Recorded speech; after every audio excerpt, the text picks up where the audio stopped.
we've operated under price controls. I mean, we've had 52% federal taxes applied to our earnings for many years. Even, I mean, they were higher at other times, but there've been, we've had regulations come along, and in the end, business in this country has done extraordinarily well for a couple of hundred years, and it is adapted to the society, and the society is adapted to business. This is a remarkably attractive place in which to conduct a business. Imagine in a world of practically zero interest rates, American business earning terrific returns on tangible equity. I mean, those are the assets that were actually employed in the business. The numbers are staggering. And, people who've had their money in savings accounts or something that get destroyed. But owners of business, if you look at returns on tangible equity, just check them out sometime, and they have not suffered, even as people who own fixed income instruments have suffered enormously. And farm prices are down now. Farmer income has fallen off a lot in the last couple of years, but business has managed to take care of itself, and for a good reason, because it contributes to and has been the engine of a market economy that's delivered output that is staggering by the imagination of anyone that might have existed 100 years ago. In my lifetime, the GDP per capita in real terms of the United States has gone up 6 for 1. Can you imagine in a society where in one person's lifetime, overall, people have 6 times the real output that they had at the beginning? It's, the system works very well in terms of aggregate output. In terms of distribution of that output, sometimes it can fall very short, in my view. But it'll keep working. You don't have to worry about that, dear. 20 years from now, there'll be far more output per capita in the United States in real terms than there is now. In 50 years, it'll be far more. And the quality will get better. And no presidential candidate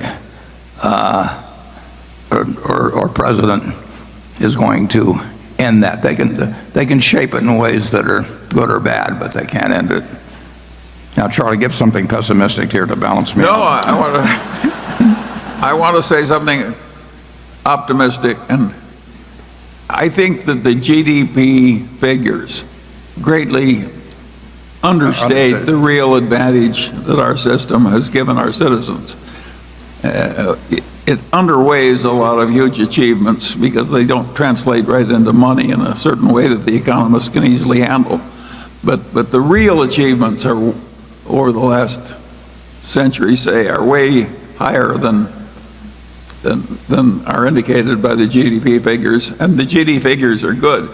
I don't think the future is necessarily going to be quite as good as the past, but it doesn't have to be.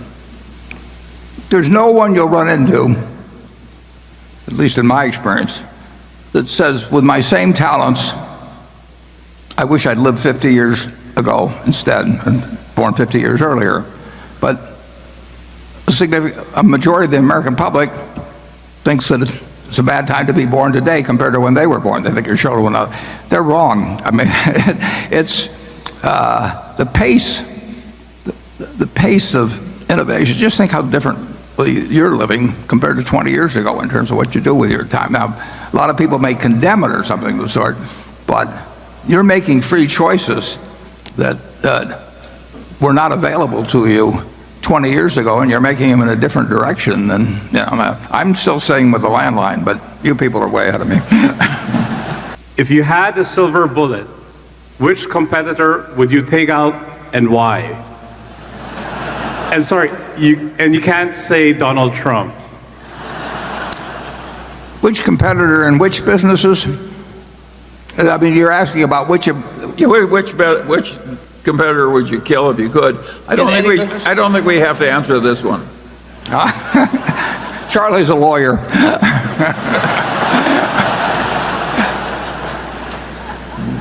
but I've thought about the question. Now, we have lots of tough competitors, and in many areas we're a pretty tough competitor ourselves. And what we want our managers to be doing, is thinking every day about how to achieve a stronger competitive position. We call it widening the moat. But we want to turn out better products.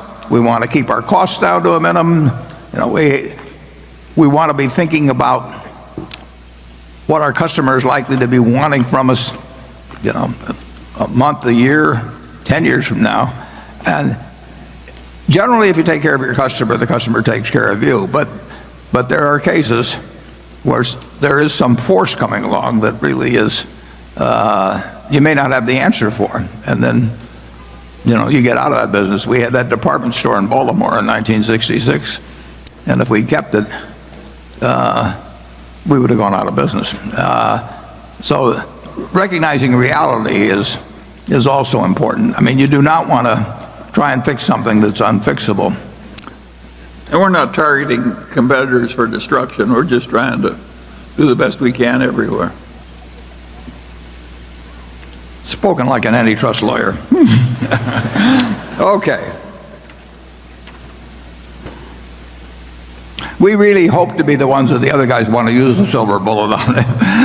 In a sense, I'm the father of Sequoia Fund in that when I was closing up my partnership at the end of 1969, I was giving back a lot of money to partners, and these people had trusted me, and they wanted to know what they should do with their money, and we helped out those who wanted to put it in municipal bonds for a few months.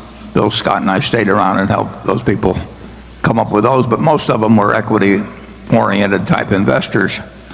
And we said there were two people that we admired enormously in the investment business, not simply because they were terrific investors, but they were terrific people. And they would be the kind of people that you'd make trustee of your will. So those two, one of whom is in the room, Sandy Gottesman, our director, and one was Sandy and one was Bill Ruane. They were friends themselves. So Sandy took on a number of our clients, a number of our partners, and they became clients and very happy clients of his, and I'll bet some of them are still clients, or their children or grandchildren are to this day. Others went with Bill. So a lot of them went with both of them, actually. In fact, I wouldn't be surprised if the majority who had a lot of money gave some to Sandy and gave some to Bill. But Bill, we had a lot of people whose total funds were really not of a size that made them economic individual clients.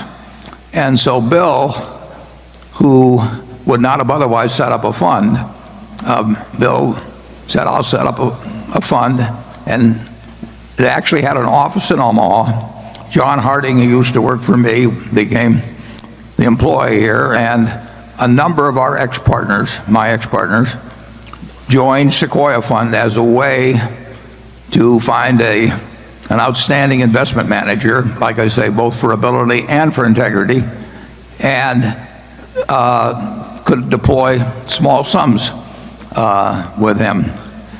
And Bill ran Sequoia until I think roughly 2005 when he died, and did a fantastic job. And even now, if you take the record from inception to now, with the troubles they've had recently, I don't know of a mutual fund in the United States that has a better record. There probably is one, maybe or two, but it's far better than the S&P, and you won't find many records that go for 30 or 40 years that are better than the S&P. So Bill did a great job for people. And Bill died in 2005, and the record continued to be good until a year or so ago. And at that time, the management company, or the manager, I should say,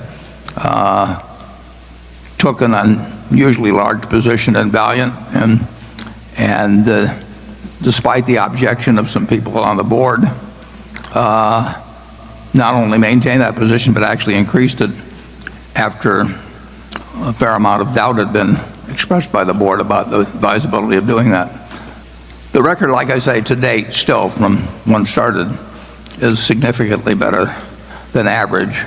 My understanding is that the manager who made the decision on Valiant is no longer running the operation, and that other people at Ruane Cunniff are doing so, and I have every reason to believe that I know that they're very smart, decent people who are good, are probably way better than average analysts in terms of Wall Street. So I think it was a very unfortunate period when the manager got overly entranced with a business model, which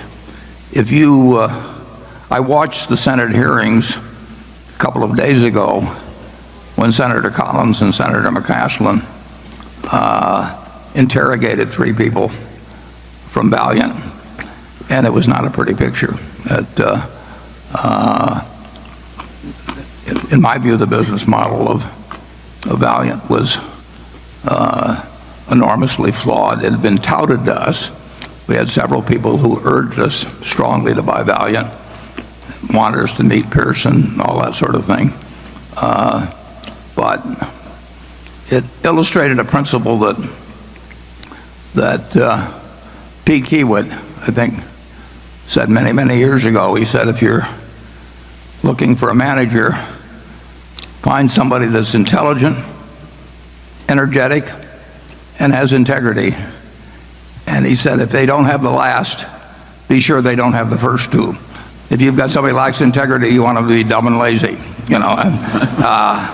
And if you get an intelligent, energetic guy or woman who is pursuing a course of action which, if put on the front page, would make you very unhappy, you can get in a lot of trouble. It may take a while. But Charlie and I have seen, and we're not remotely perfect at this, I don't mean that, but we've seen patterns. Pattern recognition gets very important in evaluating humans and businesses. And the pattern recognition isn't 100%, and none of the patterns exactly repeat themselves, but there are certain things in business and securities markets that we have seen over and over, and that frequently come to a bad end, but frequently look extremely good in the short run. One which I talked about last year, I'm not referring to value in this regard, is the chain letter scheme, the disguised chain letter. You're going to see chain letters the rest of your life. Not that nobody calls them chain letters because that has a connotation that will scare you off, but they're disguised chain letters, and many of the schemes in Wall Street that are designed to fool people have that particular aspect to it. And there were patterns at Valiant that I think,